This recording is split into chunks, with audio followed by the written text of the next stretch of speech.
Hola muchachos, hoy vamos a resolver el siguiente ejercicio. Y dice, en un recipiente inicialmente vacío se introducen dos gases, A y B, a la presión parcial de una atmósfera y 100 grados centígrados, manteniendo la temperatura y presión constantes.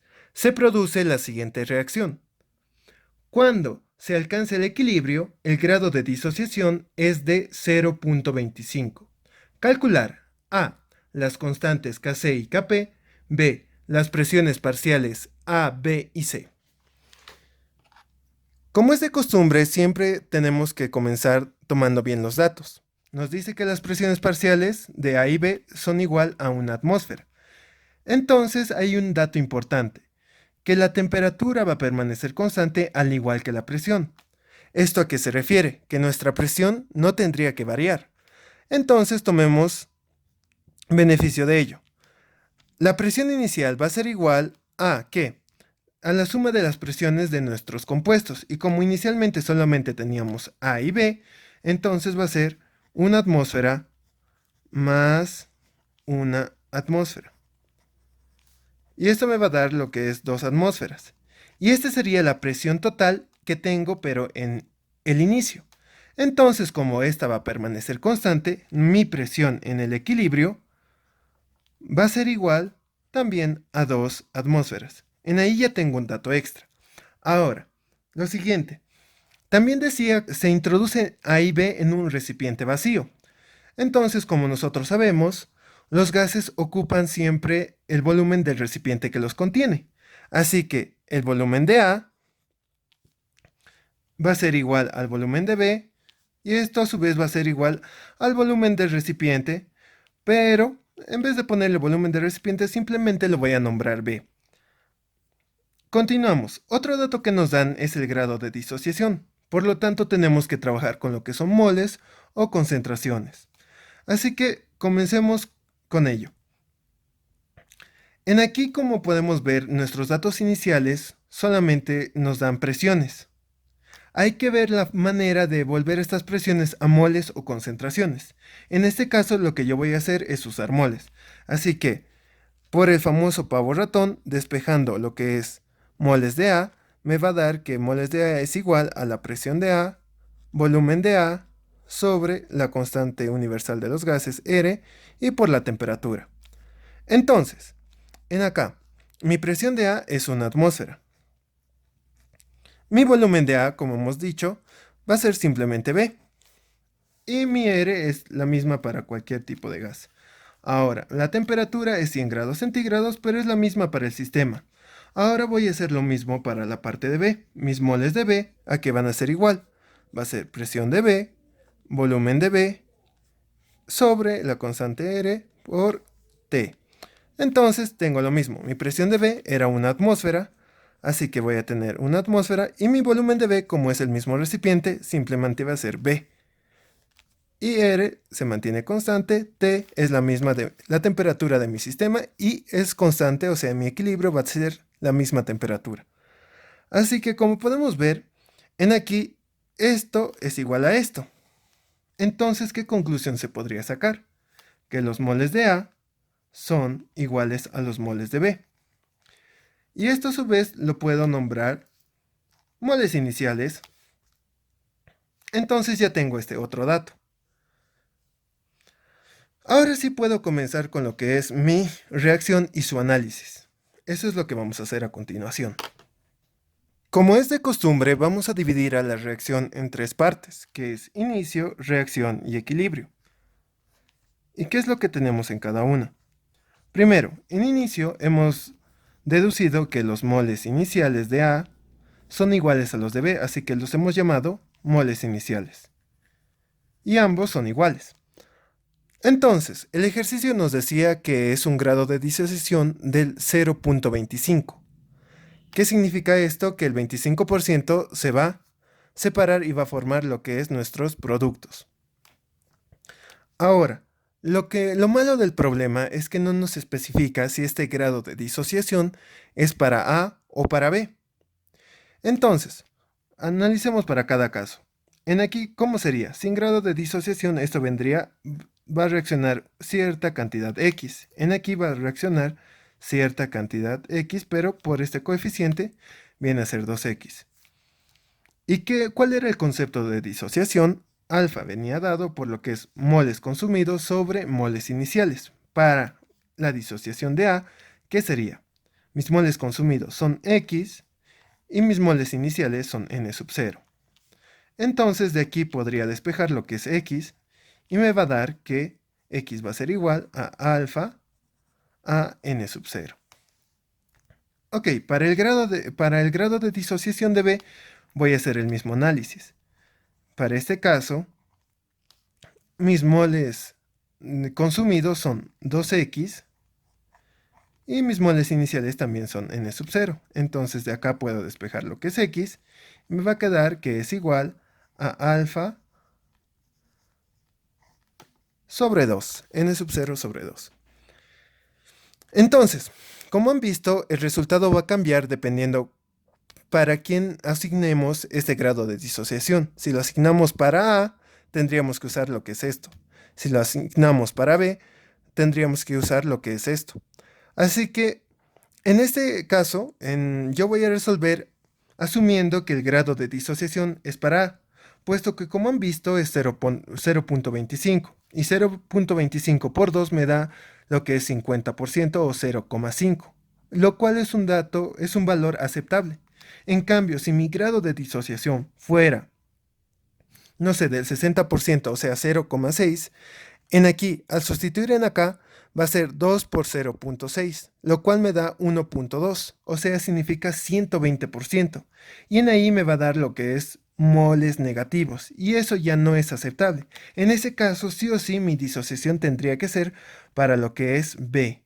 Pero en este caso, como la disociación es tan pequeña, podría asumir la que puede ser para A o para B. Así que yo voy a resolver asumiendo que es para A. Comencemos entonces. Aquí, en vez de colocar X, voy a sustituir con lo que es alfa por N sub 0. Así que vamos a hacer ese cambio. Esto se va a convertir en alfa N sub 0, esto en alfa N sub 0, y todas las X tienen que ser alfa N sub 0.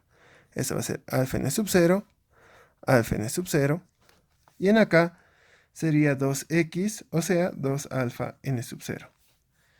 Y aquí hay algo muy importante. Este compuesto nos dicen que está en estado sólido, lo que significa que es despreciable. Así que no hay nada en el inicio, no hay nada en la reacción y en el equilibrio tampoco. Todo se desprecia.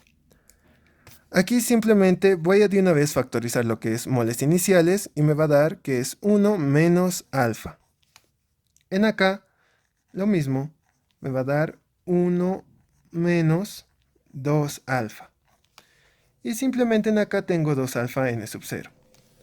Ahora, lo que hacíamos a continuación es trabajar con fracciones molares, así que necesito los moles totales. Y mis moles totales van a ser igual a N sub 0 menos alfa N sub 0, esto es lo que tengo en acá, más N sub 0 menos 2 alfa N sub 0, es lo que tengo en acá, y finalmente más 2 alfa N sub 0. Ahora, como podemos ver en aquí, este con este se me simplifica y me va a quedar lo que es 2n sub 0 menos alfa n sub 0. Y de aquí podría factorizar igual lo que es n sub 0. Entonces mis moles totales van a venir dados por n sub 0, 2 menos alfa. Ahora sí, lo que seguía a continuación es aplicar el concepto de fracción molar, que era moles de A, o sea, moles parciales sobre moles totales. Entonces, la fracción molar para A va a ser igual a, mis moles en A son estos, entonces n sub 0, 1 menos alfa. Y mis moles totales van a ser n sub 0, 2 menos alfa. Ahora, nuestros n sub 0 se simplifican y simplemente me queda 1 menos alfa. Pero nosotros ya sabemos que alfa tiene un valor de 0.25. Así que vamos a sustituirlo de una vez. Va a ser 1 menos 0.25, 2 menos 0.25. Y esto me da un valor de 0.4286. Ahora hacemos lo mismo para la parte de B. La fracción molar de B, moles parciales de B, que son n sub 0, 1 menos 2 alfa, sobre los moles totales, que eran n sub 0, 2 menos alfa. Y esto es igual a 1, y voy a sustituir de una vez lo que es el valor de alfa. Entonces va a ser 2 por 0.25 sobre 2 menos 0.25. Y esto me da un valor de 0.2857. Finalmente nos queda lo que es C, ya que D ha quedado totalmente descartado al ser sólido. Entonces la fracción molar de C va a ser, tenemos los moles de C que son 2 alfa n sub 0 sobre los moles totales que es n sub 0, 2 menos alfa.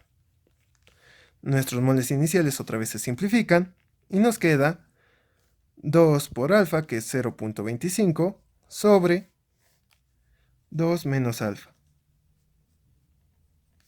Y finalmente, haciendo cálculos, esto me da 0.2857. Ahora, lo que siempre les recomiendo es verificar si estas fracciones molares son correctas. ¿Y cómo hacemos eso? La suma de todo esto nos tiene que dar lo que es 1, siempre. Y en este caso sí se comprueba esto. Así que continuamos. Lo que hacíamos a continuación es que necesitamos hallar lo que es el Kp. Así que como hemos hallado fracciones molares, vamos a usar lo siguiente. Kp siempre es productos sobre reactivos. Entonces mis productos solamente tengo C, sería la presión parcial de C. Todo esto elevado al cuadrado debido a su coeficiente entre la presión parcial de A, que es mi reactivo. Esto está con un coeficiente 1, así que elevado a la 1, por la presión parcial de B. Y este se encuentra con un coeficiente 2, así que va a ser elevado al cuadrado. Entonces, en aquí, como no tengo las presiones, voy a usar mi fracción molar. Así que recordemos que la presión de C también puede ser representada por mi fracción molar de C por la presión total. Lo mismo sucede para las demás presiones parciales. En aquí va a ser la fracción molar de A por la presión total. Y finalmente en aquí igual la fracción molar de B por la presión total. Entonces, en aquí hay algo bien importante. Como podemos observar, nuestra fracción molar de B es igual a la de C. Así que esto sería lo mismo. La presión total hemos dicho que va a ser 2 atmósferas.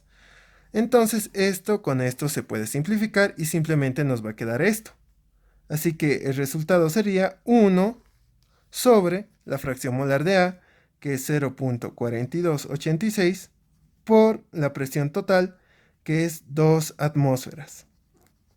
Entonces, mi Kp vendría a ser igual a 1.1666 atmósferas a la menos 1. Y este sería mi Kp. Este sería uno de los resultados para el inciso A. Ahora nos falta hallar lo que es Kc. Para hallar Kc podemos usar la siguiente relación. En aquí podemos despejar Kc y nos va a dar que Kc va a ser igual a Kp sobre RT, todo esto elevado a la delta n. Entonces en aquí, nuestra delta n, como hemos mencionado siempre, solamente toma en cuenta gases y es los coeficientes de los productos menos los de los reactivos. En nuestros productos DC, diré, tenía un coeficiente 2, así que son 2 de los productos, menos los reactivos. Mis reactivos eran A y B. A tenía un coeficiente 1 y B tenía un coeficiente 2. Así que, haciendo esto, me da lo que es menos 1. Ya tengo ese valor, luego todos los demás son datos. Solamente me queda sustituir, así que Kc va a ser igual a, mi Kp era 1.1666 sobre R es la constante de los gases, sin embargo, debemos recordar que la Kp siempre la trabajamos en atmósferas, así que nuestra R siempre tiene que estar en atmósferas. 0.082 atmósferas litro sobre Kelvin mol. Por la temperatura siempre tiene que estar en una escala absoluta, así que en aquí la temperatura era 100 grados centígrados, 100 más 273 me da lo que son 373 Kelvin. Y todo esto elevado a la delta n, que era menos 1. Haciendo estos cálculos me da un valor de que Kc es igual a 35.6816. Y este es mi valor para Kc. Así queda concluido lo que es el inciso A. Ahora, para el inciso B las cosas son muy sencillas, puesto que nos pide las presiones parciales de A, B, C.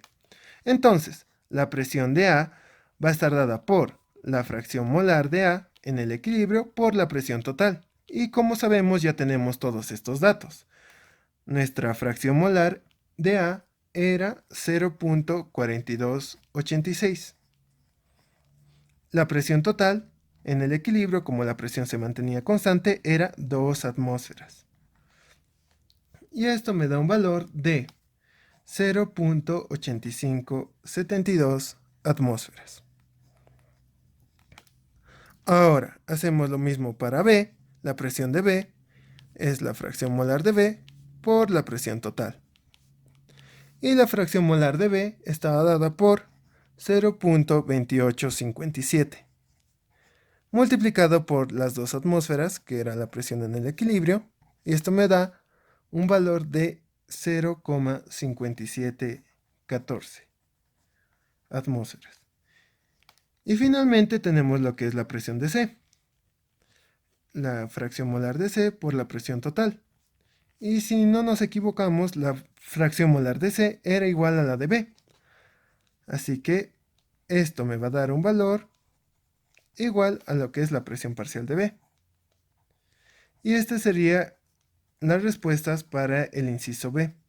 ¿Y cómo podríamos confirmar que estén bien? Bueno, igual en aquí, la suma de las presiones parciales siempre tiene que ser igual a la presión total, o sea, 2 atmósferas. Y esto lo verifica. Así que con esto queda concluido. Y como les mencioné en un principio, estos resultados son para cuando nosotros asumimos que el grado de disociación es para A. Sin embargo, si nosotros asumimos que el grado de disociación es para B, todos estos resultados cambiarían, lo cual también es correcto, ya que el enunciado no nos dice si el grado de disociación es para A o B.